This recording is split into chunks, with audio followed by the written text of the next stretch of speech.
بسم اللہ الرحمن الرحیم۔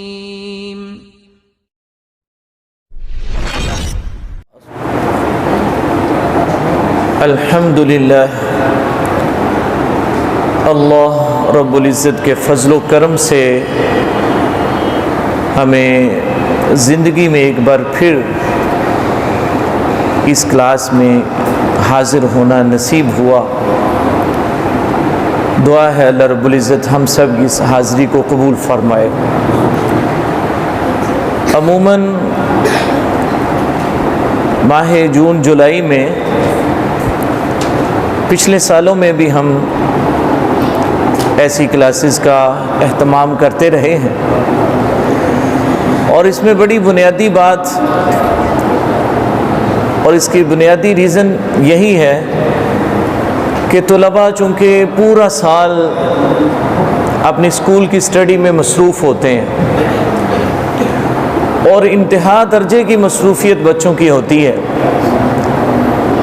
چاہے وہ اسکول کے ہیں، کالجز کے ہیں، مدارس کے ہیں، یونیورسٹیز کے ہیں، لیکن ان دنوں عموماً اکثریت جو طلباء کی ہے وہ ان کے ایگزام یا تو ہو چکے ہوتے ہیں یا پھر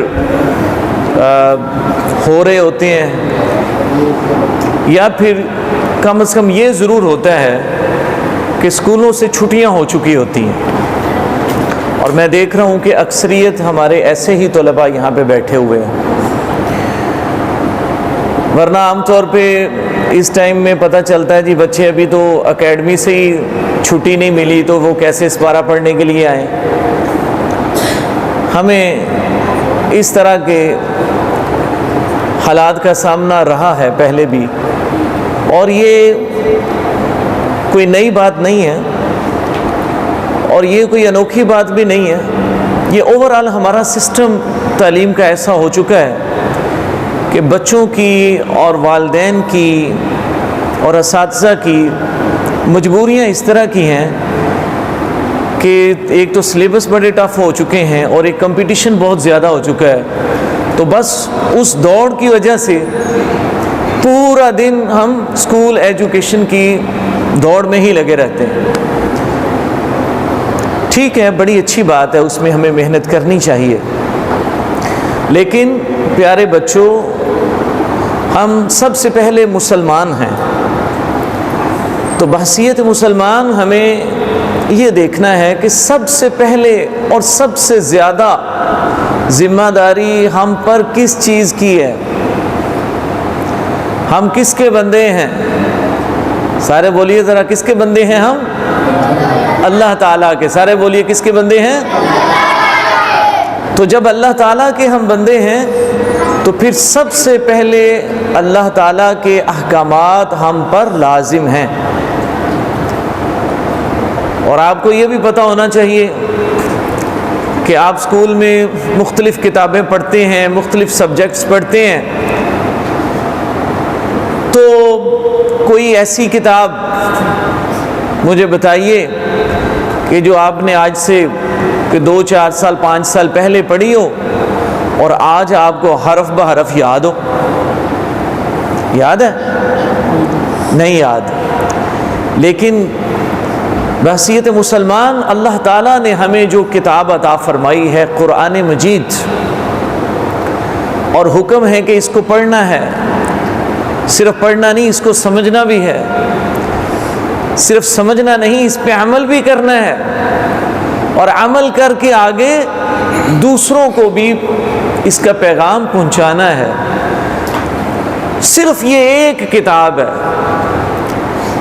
کہ جو صرف 2 سال 4 سال 5 سال کی بات نہیں ہے، اگر کسی کو 20-30 سال بھی ہو گئے ہیں تو آج بھی یہ ساری کی ساری کتاب اور یہ سارے کا سارا قرآن سینوں میں محفوظ ہے۔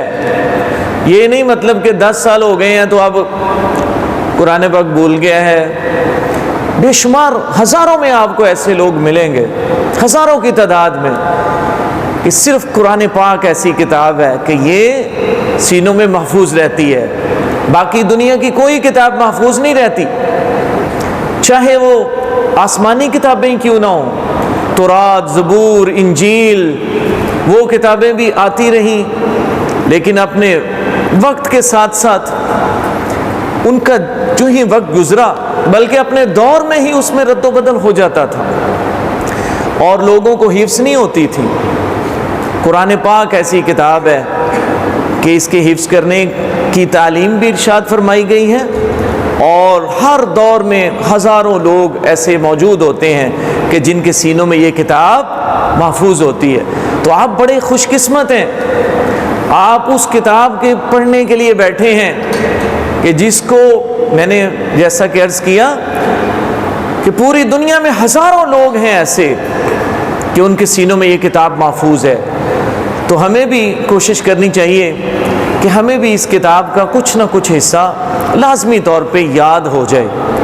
اچھا، پھر یاد کرنے میں بھی کچھ چیزوں کا خیال رکھنا پڑتا ہے نا، جس طرح دنیا کی کوئی بھی کتاب ہے، بھئی انگلش کی بات ہی کر لیں آپ، تو کیا خیال ہے کہ اس کو ہم پنجابی میں پڑھ دیں انگلش کو، تو کیا لوگ اس کو تسلیم کریں گے؟ دس کو ہم تھس پڑھ دیں، ہاں، دیٹ کو ہم تھیٹ پڑھ دیں، کیٹ کو ہم سیٹ پڑھ دیں، تو بتائیے لوگ ہمارا مذاق نہیں اڑائیں گے؟ اڑائیں گے، وہ کہیں گے نہیں CAT یہ کیٹ ہوتا ہے، سیٹ نہیں ہوتا، دیٹ ہوتا ہے، تھیٹ نہیں ہوتا، دس ہوتا ہے، تھس نہیں ہوتا۔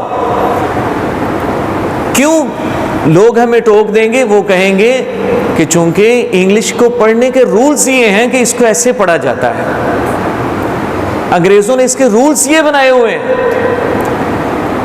یا کہہ لیں کہ دوسروں نے بے شک رولز بنائے ہیں انگریزی کو پڑھنے کے لیے، یا انگریزوں کے انداز کے قریب جا کر پڑھنے کے حوالے سے کچھ رولز بنائے گئے ہیں۔